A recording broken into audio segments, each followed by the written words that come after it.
Senhor Luiz Inácio Lula da Silva, bom dia. Eu preciso fazer algumas perguntas, algumas até óbvias, mas são para registro. O senhor tem alguma relação de parentesco ou amizade íntima com o senhor Carlos Arthur Nussmann? Não. Com o senhor Sérgio Cabral, que acabou de falar com o senhor? Não. E Leonardo Griner? Nem conheço. Perfeito. Eu faço essas perguntas porque antes do seu depoimento, não só do seu, de todas as testemunhas que vêm a juízo, elas têm que ser advertidas de que esse depoimento ele tem uma marca, que é o compromisso de não mentir em juízo. Aqui o senhor está sendo ouvido como testemunha de defesa, de acusação, mas não faz diferença. O papel da testemunha é ajudar a esclarecer os fatos, portanto, ajudar ao trabalho que o juízo vai realizar ao final do processo. Então, nessa condição, o senhor tem o compromisso, a obrigação, inclusive, de dizer a verdade, mencionar aquilo que sabe. Obviamente, a ressalva tem que ser feita. Eu sei que o senhor sabe de tudo isso, mas eu preciso fazer o registro, tá? Se for alguma pergunta, alguma situação que possa eventualmente lhe causar um prejuízo pessoal à sua defesa, lhe causar uma autoincriminação, uma incriminação, o senhor pode se recusar. Isso deve ser esclarecido ao juízo que delibera no momento. O senhor tem livre acesso aos seus advogados que estão, acredito que estão aí ao seu lado. O senhor tem livre acesso e os seus advogados sabem que tem também essa possibilidade de interferir e prestar, enfim, dar assistência que o senhor tem direito. Então, eu preciso fazer essa advertência que não é específica para o senhor, repito, é genérica para todos os testemunhos. Uma situação em especial agora, no caso do senhor, é preciso deixar bem claro, o senhor deve ter percebido que a imprensa está aqui, enfim, há um interesse em acompanhar o seu depoimento, acompanhar o que o senhor tem a dizer, e eu devo deixar registrado que esse momento é exclusivamente para que o senhor responda às perguntas da defesa ou das defesas, eventualmente do Ministério Público, com relação a esta ação penal. É para isso que o senhor está aqui. Então, se por parte de qualquer advogado, enfim, qualquer presente aqui, houver qualquer outro tipo de manifestação, eu vou intervir. Sempre que eu assim fizer, se eu intervier no seu depoimento, eu peço que o senhor faça silêncio e aguarde a deliberação, porque eventualmente eu posso indeferir uma pergunta e o senhor não deverá dessa forma responder. Está claro isso para o senhor? Brenas, o meu compromisso aqui é com a verdade, porque eu não acredito que hoje no Brasil tem um brasileiro que anda em busca da verdade mais do que eu. Eu estou cansado de mentiras e quero a verdade.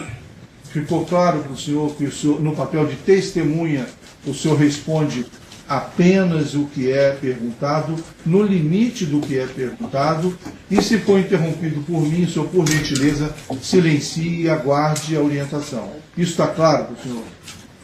Está claro, mas aqui não é o depoimento de sim ou não. Não, eu não disse isso. Mas, por exemplo, nós não vamos fazer aqui digressões políticas sobre o passado. Essa é a preocupação. Até porque, repito, a sua posição aqui é de uma espécie de auxiliar do juízo, é de trazer informações. O senhor não está aqui se defendendo. Essa é uma posição diferenciada de um interrogatório. Isso é que eu gostaria de deixar claro para o senhor. Ok? Então, feita essa observação, eu passo a palavra para a defesa de Sérgio Cabral Filho, que foi através deles que o senhor aqui está para ser ouvido. Excelência, eu vou só pedir a defesa do doutor Nélio, enquanto eu estiver em equilíbrio, depois a gente troca de novo. À vontade. Se ele puder. Se não puder sentar aqui comigo, excelência, porque eventualmente auxilia numa... O senhor Cabral, por favor, pode sentar. Por favor, Pedro. Vou posicioná-los aqui. Fique à vontade, doutor. Obrigado, excelência. Senhor presidente, bom dia. Meu nome é Rodrigo Roca. Bom dia. Eu represento aqui o governador Sérgio Cabral, que está ao meu lado. Eu gostaria de, antes de qualquer coisa, agradecer a disposição do senhor em atender o chamado da Justiça e prestar as suas declarações, que nós consideramos muito importantes, não só pelo que o senhor representa para o país, independentemente de agremiações políticas ou de movimentos partidários, mas de tudo que o senhor representou e representa para o país. E foi nessa condição e por essa razão que nós fizemos questão do depoimento do senhor aqui a respeito dos fatos que nós temos notícia, o senhor participou e conhece bem.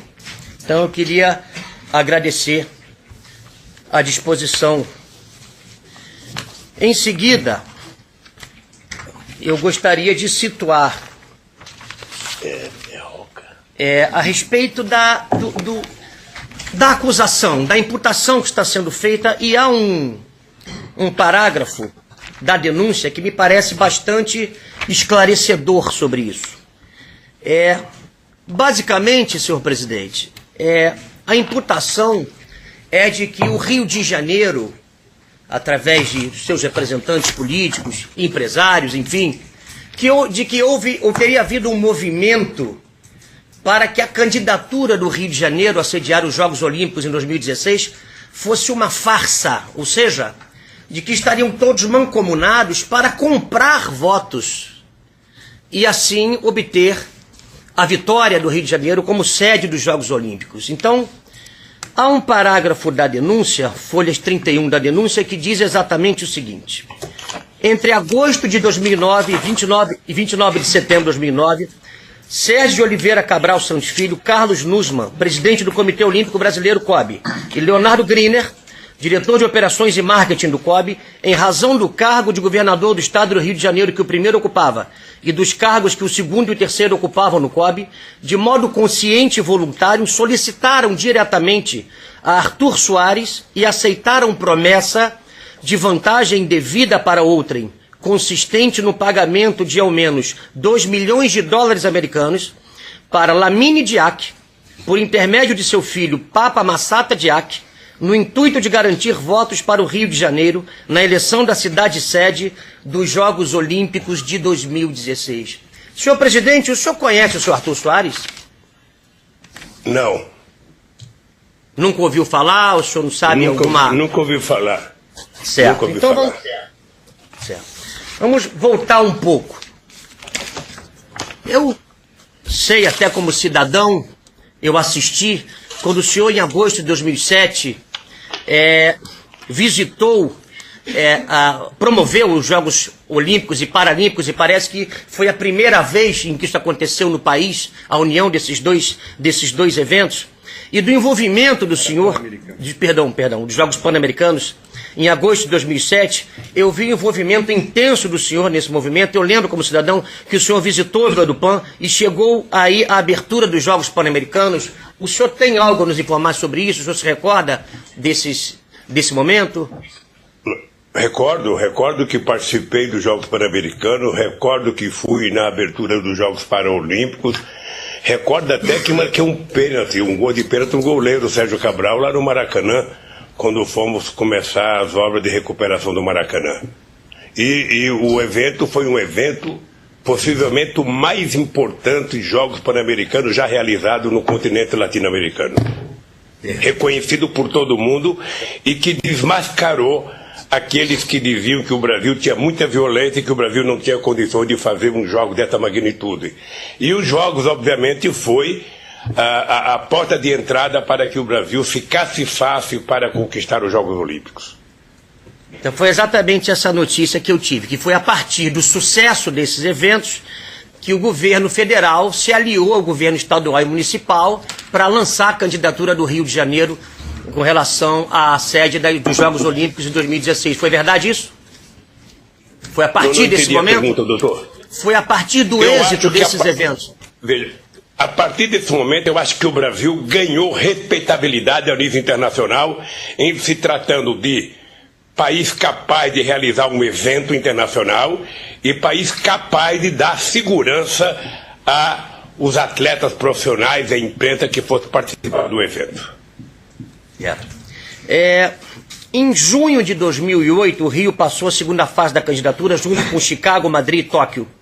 Procede que o senhor, nas suas viagens, o senhor falava com os chefes de Estado pedindo apoio ao Brasil com o argumento de que seria a primeira Olimpíada na América do Sul? Isso aconteceu? O senhor fez esse movimento? Procede. Não apenas eu, enquanto presidente, mas o Itamaraty, enquanto representação externa do governo federal, tinha o compromisso dado por mim para que em todos os países que tivesse contato com o ministro das Relações Exteriores, com presidentes, com primeiros-ministros, defendesse o Brasil, porque o Brasil já era grande demais e já estava capacitado a fazer as Olimpíadas. Entendi. O senhor determinou que houvesse um representante do Itamaraty em todas as reuniões da campanha da Rio 2016 e que nessas viagens desses representantes o senhor recebia reportes a respeito dos países em que teriam voto no Comitê Olímpico. O senhor se recorda disso, do acompanhamento? Quando o Brasil foi classificado como presidente da República, o governo brasileiro tinha o compromisso de defender o Rio de Janeiro. Afinal de contas, o Rio já tinha perdido 3 tentativas. Ou seja, e nós resolvemos que o Brasil era a 6ª economia do mundo, o Brasil já estava disputando com a Inglaterra para ser a 6ª economia do mundo, o Brasil era o país que tinha o melhor protagonismo internacional. Eu, por conta dos projetos e da ajuda da sociedade brasileira, era possivelmente um dos presidentes mais respeitados no mundo, e nós tiramos proveito disso para colocar o Brasil no cenário esportivo internacional, porque eu não admitia que as Olimpíadas fossem uma coisa só de país do primeiro mundo. Entendo. E conquistamos. É verdade. O senhor esteve em diversos países da Europa, Ásia, América Latina, falando sobre a campanha da Rio 2016.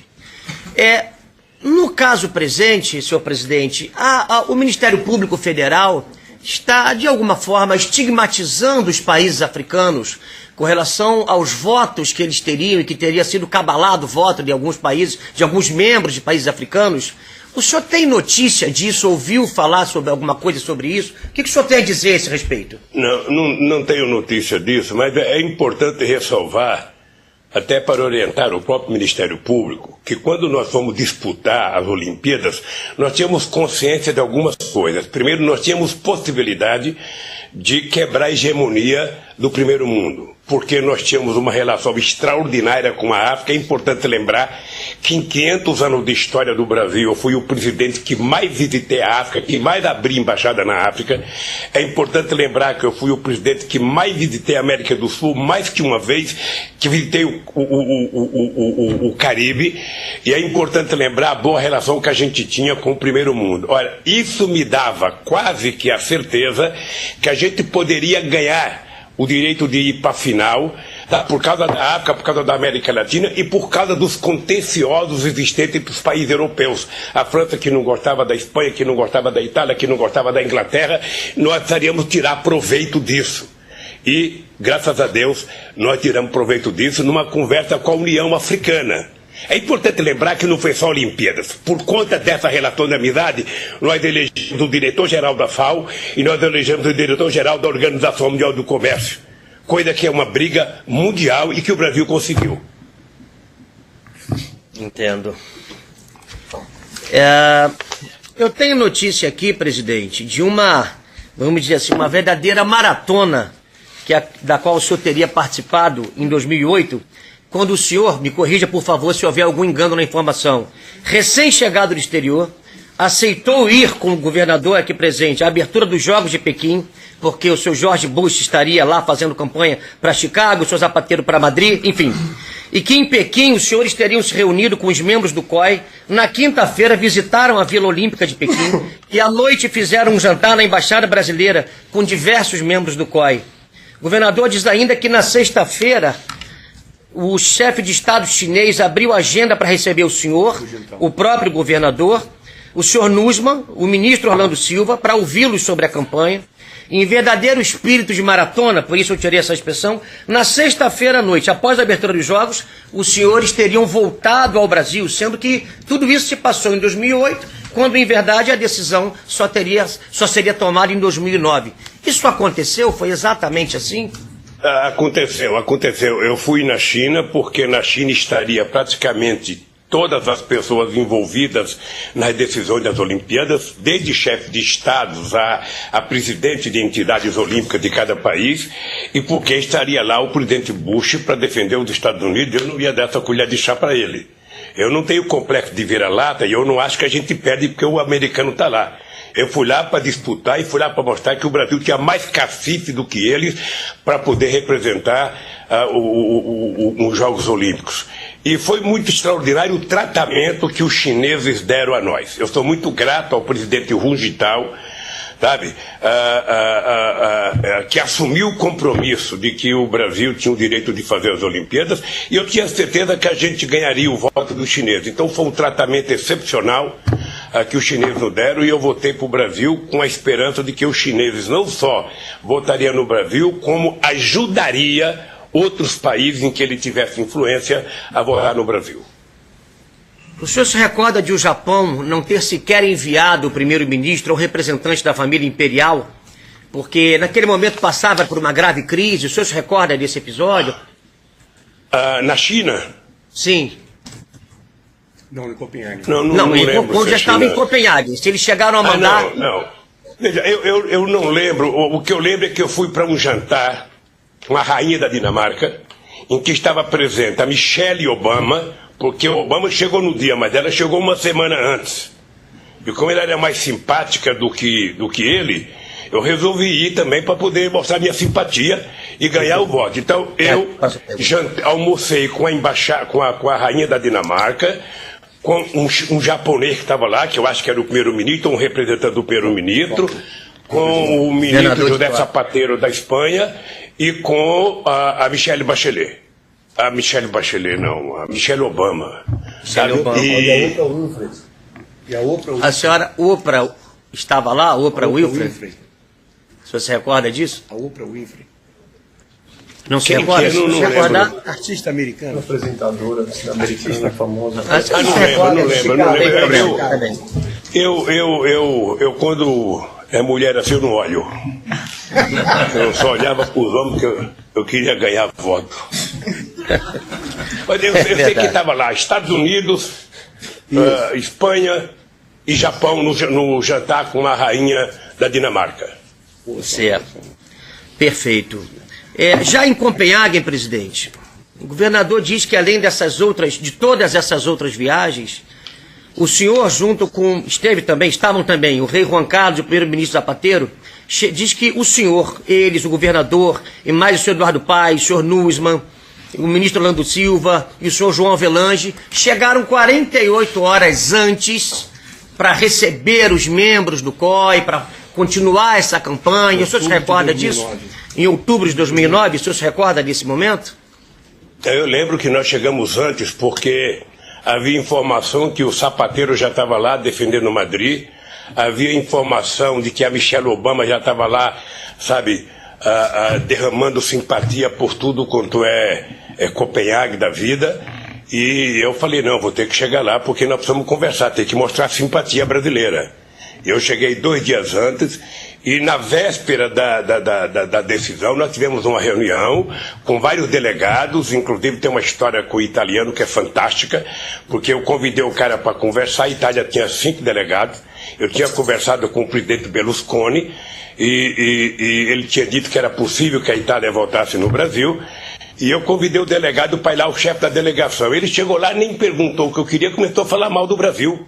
Porque o Brasil tem muito favelado, porque o Brasil tem muita violência, porque o Brasil tem muita criança de rua, porque o Brasil tem...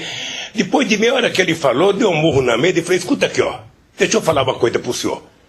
Se tem uma delegação nesse encontro que tem obrigação moral de votar no Brasil, é italiana. Porque se vocês não estão disputando, no Brasil, entre italianos e descendentes, tem 30 milhões. Então vote no Brasil para garantir que os italianos do Brasil possam participar das Olimpíadas.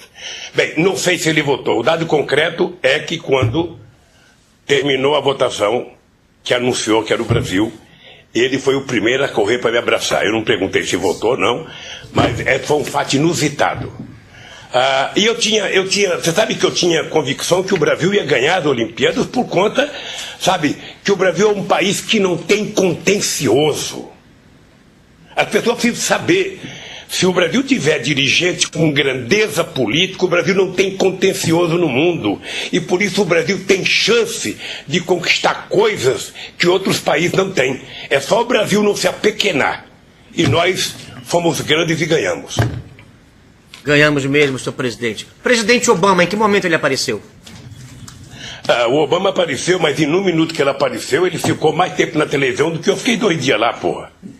Eu falei, bom, quando o Obama, o avião dele ficou rodando na pista uns 40 minutos, eu cheguei lá, não me deram nem 30 segundos na televisão, porra, o Obama deram 1 hora só de aeroporto.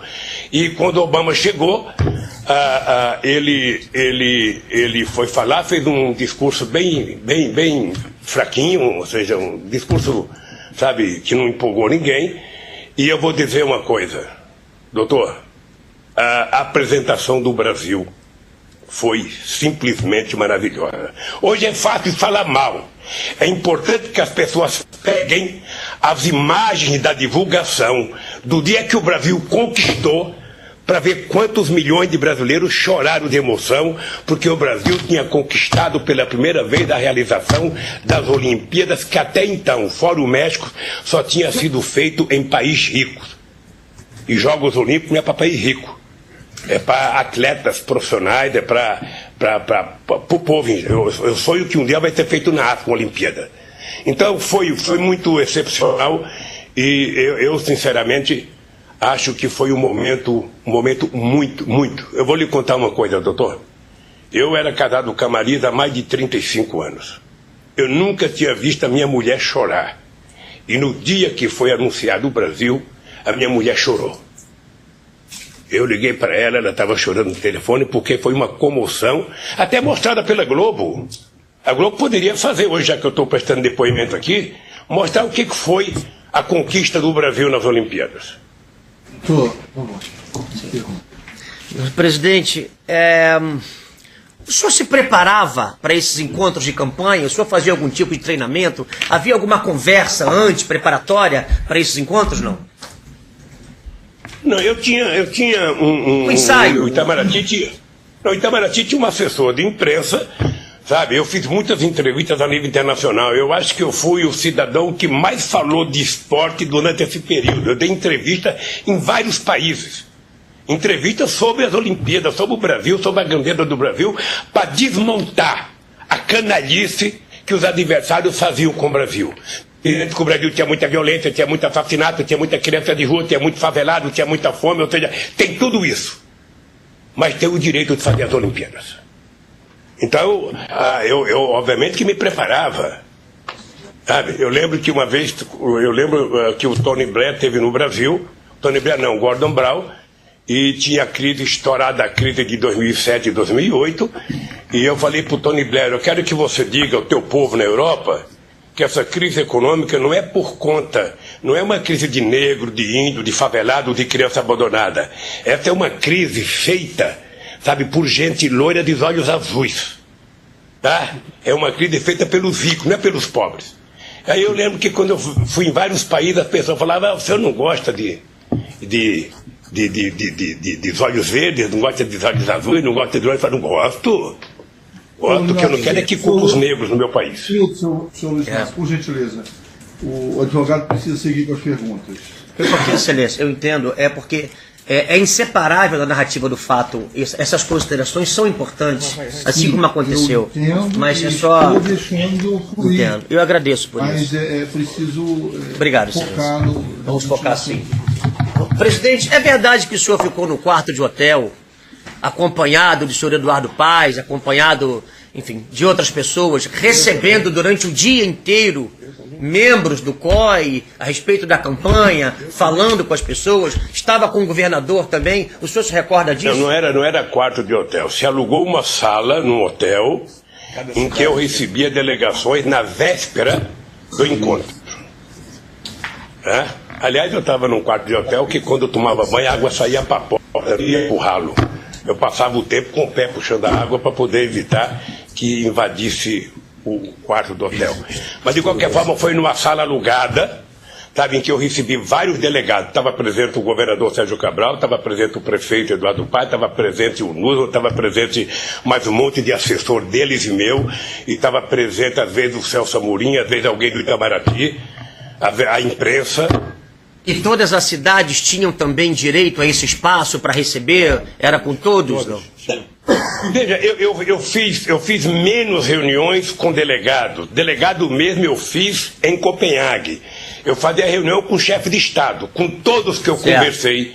Depois que o Rio de Janeiro foi aprovado entre os 4, com todos os presidentes ou primeiros-ministros que eu conversei, e todos que o Celso Amorim conversou de embaixador, a gente defendia o Brasil. Certo. O senhor se recorda da diferença dos votos do Rio de Janeiro com relação ao segundo colocado? Olha, eu não sei no primeiro turno, mas eu acho que o Brasil teve a maior votação da história das Olimpíadas. Esse é um fato extraordinário. 40 votos eu ouvi, o senhor se recorda disso? Eu não sei o total, mas eu sei que foi estupendo a votação do Brasil. Foi maravilhosa. Eu se não fosse corintiano, eu tinha tido infarto lá. Porque a emoção foi muito grande. Pergunta para o Pelé, pergunta para a Hortência, para saber como é que foi a emoção. Vamos fazer isso. Presidente, em termos de autoestima do brasileiro, o que essa vitória agregou para o país, no seu entendimento? Um minuto. Olha, a realização de uma Olimpíada é um evento tão excepcional que o mundo inteiro disputa. Senhor Luiz Inácio, por gentileza. O que é isso aqui? A pergunta ela não foi deferida porque ela não tem relação com o ato do processo. Tá? O advogado tem a palavra. Presidente, uma outra pergunta.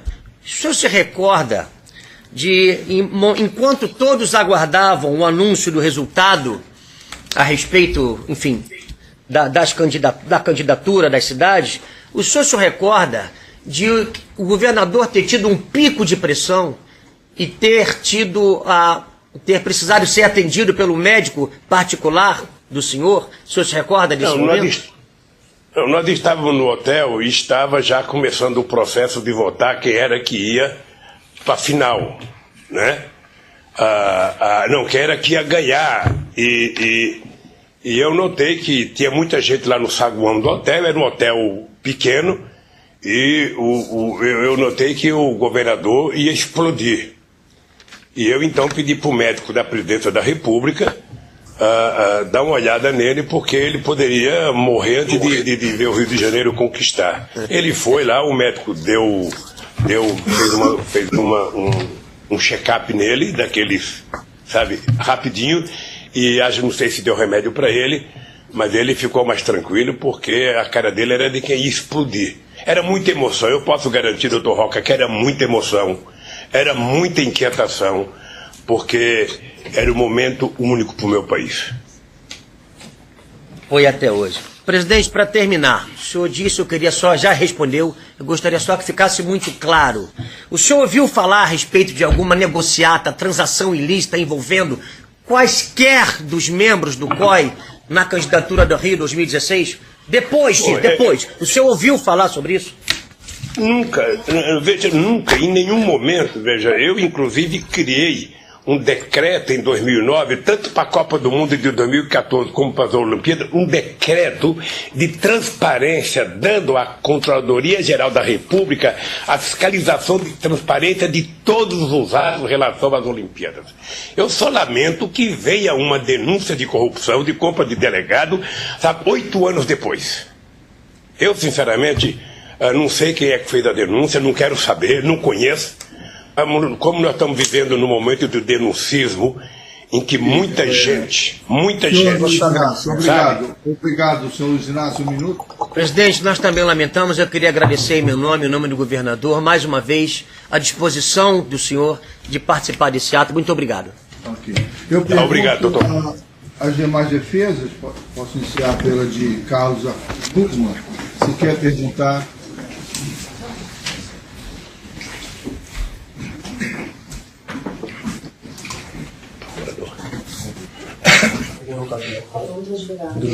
Defesa do Nussmann. E a defesa de Carlos Arthur Nussmann para perguntas. Não, presidente Lula, a primeira indagação que a defesa de Carlos Arthur Nussmann faz a Vossa Excelência é no sentido de saber qual tenha sido a postura dele, Nussmann, nesse empenho de toda a nação brasileira em prol da conquista pela realização dos Jogos Olímpicos em nosso país e, sobretudo, na cidade do Rio de Janeiro. Olha, pelos momentos em que o Nussmann participou da atividade em que eu estava presente, a atitude dele foi uma atitude de muito compromisso com as Olimpíadas, sabe? E de muito compromisso com o Brasil. Eu não vi nenhuma atitude dele que pudesse desabonar nem o Brasil nem as Olimpíadas.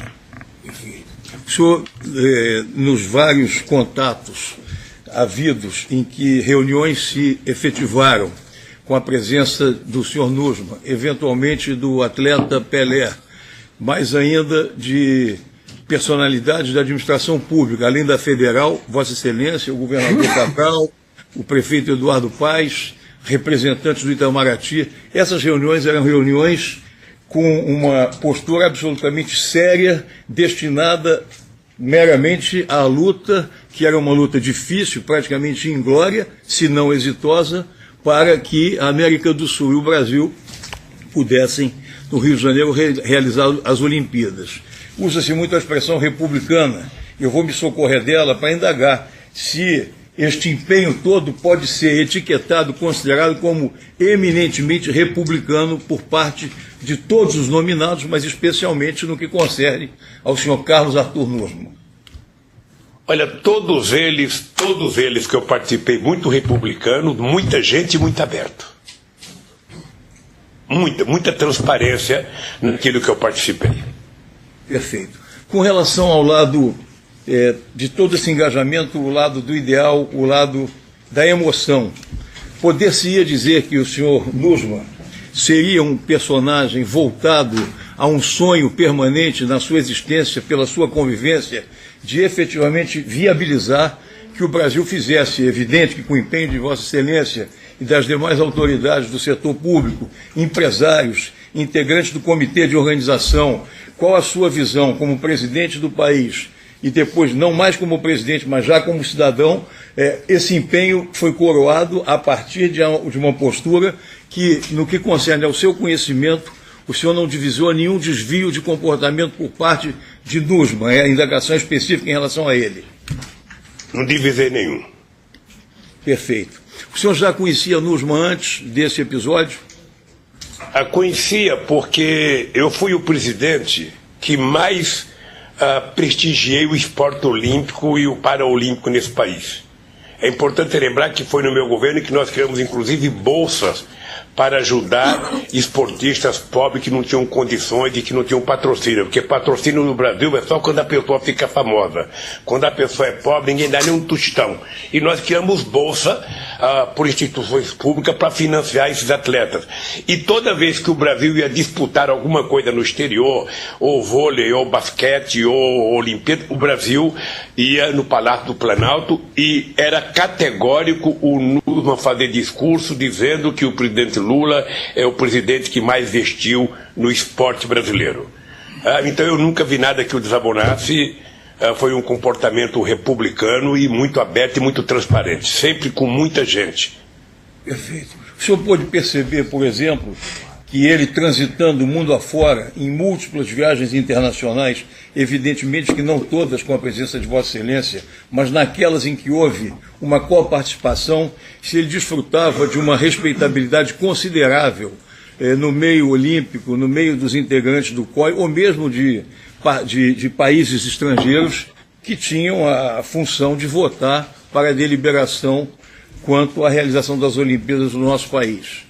A pergunta se atém muito ao conceito dele como homem do esporte, voleibol, confederação destinada à organização dos Jogos adiante, o empenho em si, a apresentação do projeto que Vossa Excelência enalteceu e até sugeriu que isso tivesse alguma divulgação, porque realmente o que a defesa pretende mostrar é que, ao contrário do que se apregoa e articula a denúncia, não foi uma farsa, não foi um engodo, não foi um enliço, não foi uma trapaça. Foi um ato meritório do qual a nação haverá de se orgulhar a partir da história que se escreveu nesse evento, na luta e, sobretudo, também na realização. Olha, eu não sei qual é o critério adotado por alguém que diz que foi trapaça. Esse cidadão não deve conhecer nada. Deve conhecer nada, porque nos eventos que eu participei, seja com o presidente da República, ou seja com a participação de gente da direção das Olimpíadas ou dos comitês nacional e nacional, foi de muita seriedade e o Nusmo era tido como uma pessoa muito respeitada. É o testemunho de quem era presidente da República no momento da realização da competição. Perfeito. Eu vou fazer uma indagação que tem a ver com outro depoente que falará à tarde, que é o senhor Pelé, Edson Arantes do Nascimento.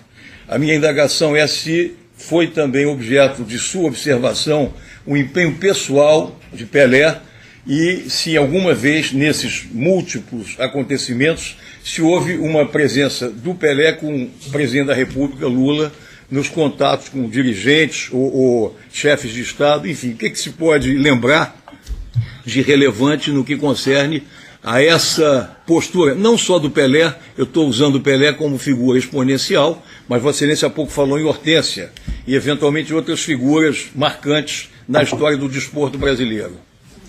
Olha, tinha muita gente trabalhando para que o Brasil fosse a sede das Olimpíadas, muita gente. Desde governadores de estados que achavam que o seu estado iria receber delegações para treinamento, até vários esportistas. Eu lembro de uma esportista que falou na abertura da sessão que decidiu que ela fez muita gente chorar, ela chorou, eu estava na mesa, eu chorei, aqui eu não lembro o nome, mas eu posso afirmar que poucas vezes eu vi o país unido em torno de uma causa como eu vi em torno das Olimpíadas. E aquele momento em que aquele gringo fala Rio de Janeiro foi um momento excepcional na minha vida. Foi um momento excepcional na minha vida. Quem viveu aquilo, viveu. Quem não viveu, sabe, não vai viver mais. Perfeito. Eu acho que alguém que fala... Não, acho que alguém que fala que foi uma trapaça é porque não entende nada de nada e não viveu o que nós vivemos. Presidente, só me perdoe eu insistir, que eu fiz uma indagação específica sobre o Pelé. Ele vai prestar depoimento hoje. Então eu queria exatamente ter uma notícia de qual teria sido a participação dele na Dinamarca, eventualmente algum contato, na sua visão.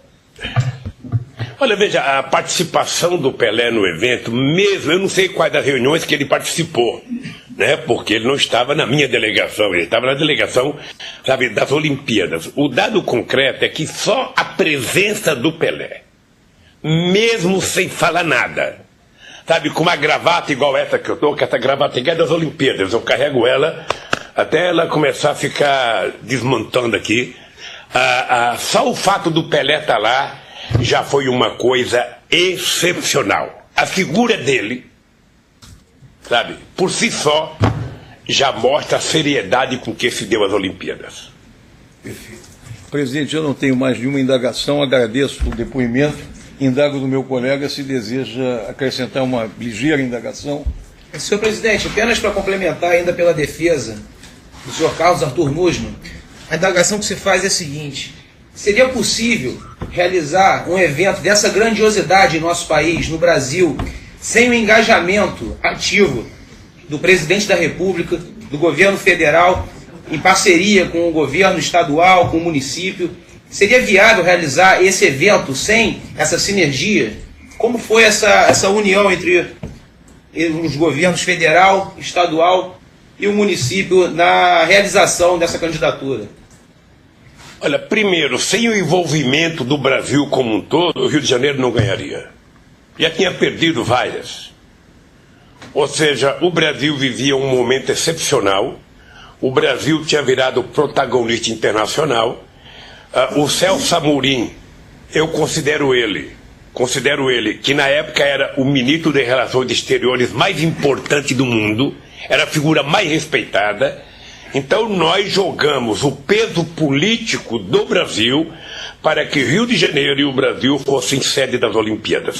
Não seria possível ganhar se ficasse só com o Rio de Janeiro. Apesar da qualidade do Rio de Janeiro. Eu sempre achei que o Rio de Janeiro merecia muito mais. Tá certo, excelência. Sem mais indagações pela defesa. Muito bem. A defesa de Leonardo Griner, gostaria de perguntar? Não tem pergunta, até porque ele disse que não conhece, né? Que não conhece. O Ministério Público tem pergunta? O diretor. O diretor. Senhor Luiz Inácio, o Ministério Público fará algumas perguntas, por gentileza. Muito bom dia, senhor presidente. Bom dia, bom dia. Senhor presidente, o senhor se recorda de ter participado de reuniões com o Nussmann na campanha pela Rio 2016? Sim. O senhor se lembra mais ou menos o número de reuniões que participou com ele? Não lembro, não. Não lembro, mas teve uma internacional no Rio de Janeiro, teve uma com as confederações brasileiras e em algumas viagens internacionais com várias pessoas de outros países. Eu não lembro quantas. O senhor se recorda se especificamente com relação aos representantes africanos, o senhor chegou a participar de alguma reunião com o Nussmann? Eu não sei se participou. Na África eu tive reunião com a União Africana. A União Africana é uma instituição que representa 54 países. Eu já andava meio irritado porque o continente africano, com 54 países, tem menos delegado do que a Suíça, a Itália, que tem 5 cada um, e a Nigéria, com 140, acho que tem 1. Eu andava meio nervoso com isso, que era uma disparidade de representatividade, e eu lembro que eu conversei com a União Africana a respeito de que eles pudessem ajudar as Olimpíadas vindo para o Brasil, e quem sabe um dia, vindo para a América do Sul, a gente poderia levar para o continente africano umas Olimpíadas. E essa reunião foi com a presença do Nussmann também? Não sei, não lembro. Na União Africana eu acho que não. Mas não lembro. Nessa reunião, que o senhor não se recorda se o Nussmann estava presente, né? Mas em nenhum momento foi tratada nenhuma promessa, troca de promessa nesse sentido de apoio dos países africanos para que o Brasil pudesse em algum momento devolver algo em troca? Houve essa promessa? Houve alguma troca de promessa? Não é assim. Então, se eu indeferir todas as perguntas que são repetidas aqui nas audiências... Não é repetida, a resposta foi condicionante, excelente. Ele já respondeu que não ouviu falar nisso. O senhor está de acordo com a observação? Senhor Luiz Inácio, bom dia. O senhor disse que teve uma reunião com a delegação africana e que em algum momento o senhor disse que eles precisavam apoiar a candidatura brasileira porque em algum momento poderia ter algum apoio. Eles poderiam realizar Olimpíadas na África. Foi isso? O senhor prometeu alguma troca de favores com relação a isso? Eles apoiassem a candidatura brasileira? Olha, tá chegando meio problemática a voz aqui. Se a senhora puder repetir. Posso. O senhor afirmou que nessa reunião que teve com a delegação africana, o senhor conversou com os africanos dizendo o seguinte, que era necessário que eles apoiassem a candidatura brasileira, porque em algum momento poderia ter a realização das Olimpíadas também em algum país do continente africano. O senhor, houve alguma tratativa de troca de favores nessa reunião? Não tem troca. Em troca do apoio à candidatura brasileira? O Brasil apoiaria a candidatura africana? Veja, a África apoiar o Brasil era quase que uma coisa óbvia. Presta atenção numa coisa, procuradora. O Brasil era o país mais próximo da África. Eu era considerado o primeiro presidente negro da África. Eu viajei 34 vezes para a África. Visitei 29 países na África, abri 19 embaixadas na África, levei a Embrapa para a África, sabe? Então isso dava aos africanos quase que uma irmandade com o Brasil, sempre foi assim. Acabei de falar, o Brasil não tem contencioso, então eu brigava para que os continentes pobres tivessem direito de sediar Olimpíadas. Porque se a gente não brigar, se os países do terceiro mundo não se unificar para ser, a África nunca vai ser, porque a África tem guerra, porque a África tem muito negro, porque a África tem muito pobre. E eu acho que teria que ter no Brasil, deveria ter na África, poderia... A mesma briga que eu fiz para as Olimpíadas, eu fiz para o Conselho de Segurança da ONU. Por que a África não pode ter um representante do Conselho de Segurança? Então, eu trabalhei e vou trabalhar. Se a África um dia concorrer, a África não, porque tem que ser um país, não pode ser um continente.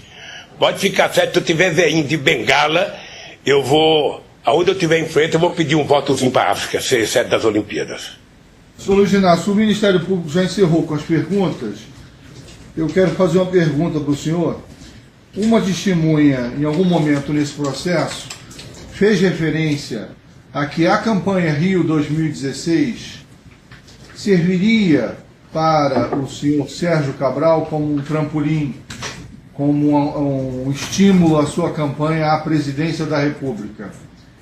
Isso teria, portanto, seria um interesse, esse seria um interesse subjacente no envolvimento do senhor Sérgio Cabral nessa campanha. O senhor tem informações sobre isso? Doutor, eu posso saber quem foi a testemunha? É aquele que foi ouvido... O Lamezon? Malezon. Eric Malezon, isso. Quem? Eric Walter Malezon. Eu nunca nem ouvi falar. Vou procurar no dicionário ver se existe essa pessoa. Tá certo, o senhor não sabe. Perfeito. Uma outra coisa. Chegou aos seus ouvidos, chegou o reporte para o senhor, então presidente, que o Itamaraty teria recebido sugestão de membros do COI para que as autoridades brasileiras patrocinassem viagens ao Brasil, Foz do Iguaçu em especial, sobretudo enfim, a comunidade russa, ao colegiado, a delegação russa, teria algum tipo de sugestão para ganhar mais votos, o Brasil poderia ou deveria patrocinar viagens a membros do COI e seus familiares aqui no Brasil. Isso chegou aos seus ouvidos através do Itamaraty? Não chegou e acho que o Itamaraty não fez isso. Isso foi tema de uma reportagem há alguns anos num jornal brasileiro. Eu estou só perguntando para saber se tem algum... Sabe que eu não acredito muito na imprensa brasileira, então para mim o que sair na imprensa nem sempre é verdade. Eu não acredito que o Itamaraty tenha pago passagem para alguém para Venezuela, para Bolívia, quanto mais para a Rússia. Então, se tratava de uma sugestão, de um plano para angariar votos junto ao povo. Não acredito nisso. O senhor não tem conhecimento não acredito disso? Não acredito. Quem falou isso mentiu. Tá certo. Senhor Luiz Inácio, eu quero agradecer. Muito obrigado, inclusive pela postura sua, como suportou aqui diante do nosso depoimento. Enfim, o senhor vive, é uma figura importante no nosso país, é relevante a sua história para todos nós. Para mim, inclusive, que aos 18, 17 anos estava aqui no comício, na Presidente Vargas, com 1 milhão de pessoas, vivíamos um momento diferente no país, e eu estava lá, usando o boné... Pode voltar agora. Usando o boné e estava usando a camiseta com seu nome. Então, enfim... Quando eu fizer um comício agora, eu vou chamar o senhor para participar. Muito obrigado pela postura e pelo depoimento. Está encerrado. Obrigado, doutor Benedetto. Obrigado. Obrigado.